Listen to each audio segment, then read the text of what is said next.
It seems like the motoring landscape is dominated by identical SUVs steamrolling over our city roads these days.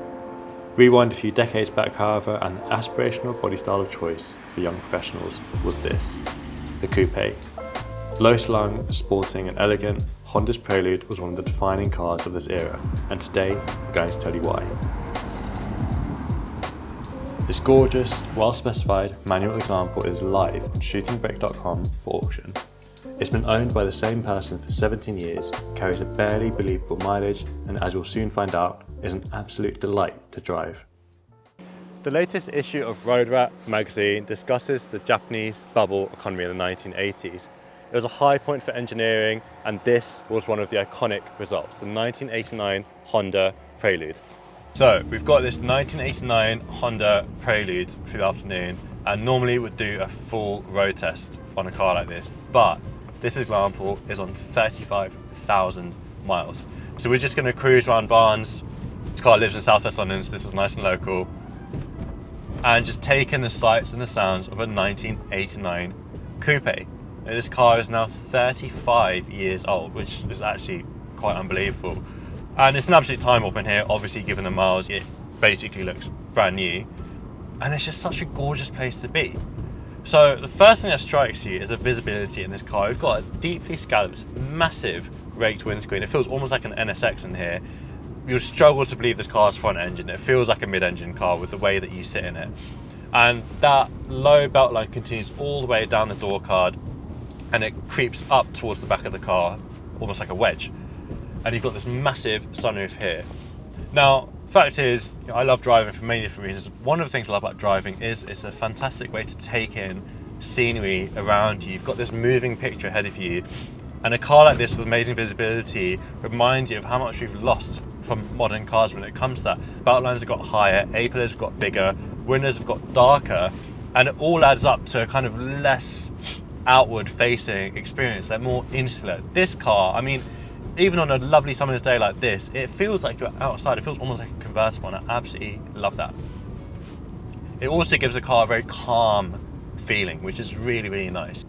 Honda is such an interesting brand because on the surface they make economy cars that were really just known for being fairly economical and really reliable, but they've always taken a deep level of motorsport focus on the way they set up their cars, and as a result, the sense of connection you get from the controls in any decent Honda is on par with what you'd get from someone like Porsche.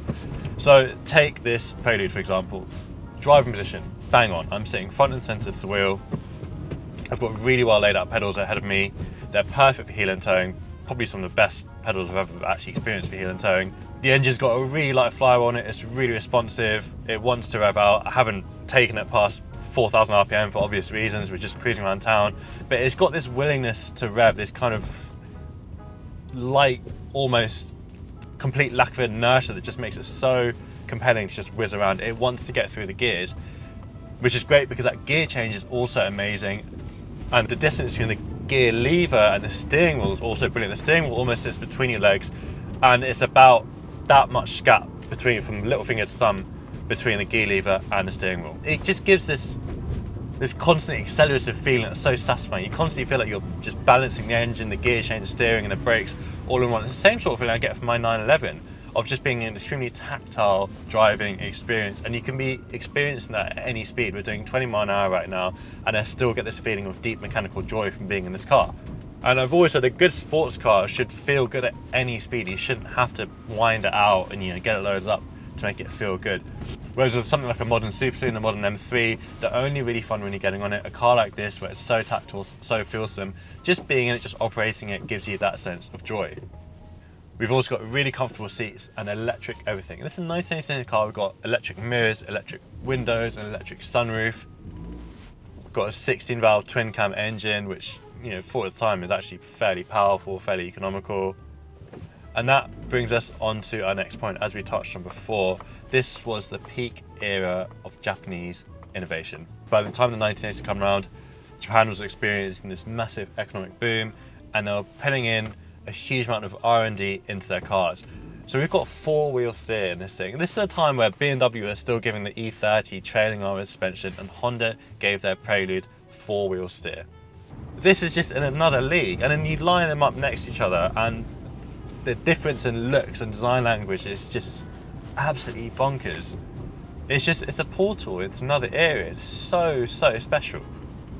I think if you're in the market for something like a Mark II Golf or an E30, a retro 80s cruiser, you just have to give this a look in. Even just being in this, cruising around, it makes you feel like the protagonist in a 1980s corporate thriller.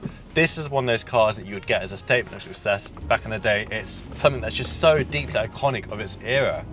The whole thing's just dripping with 1980s design language. I mean, even that rear end literally looks like a newscaster wearing a suit with shoulder pads. Nowadays, your well-to-do young professional is probably buying Audi Q5s, Mercedes GLAs, but back in the day, it was the humble coupe.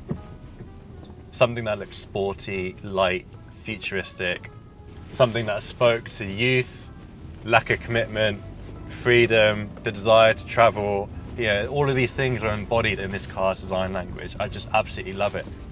It's a throwback to a time where motoring, in my opinion, was just a little bit more romantic.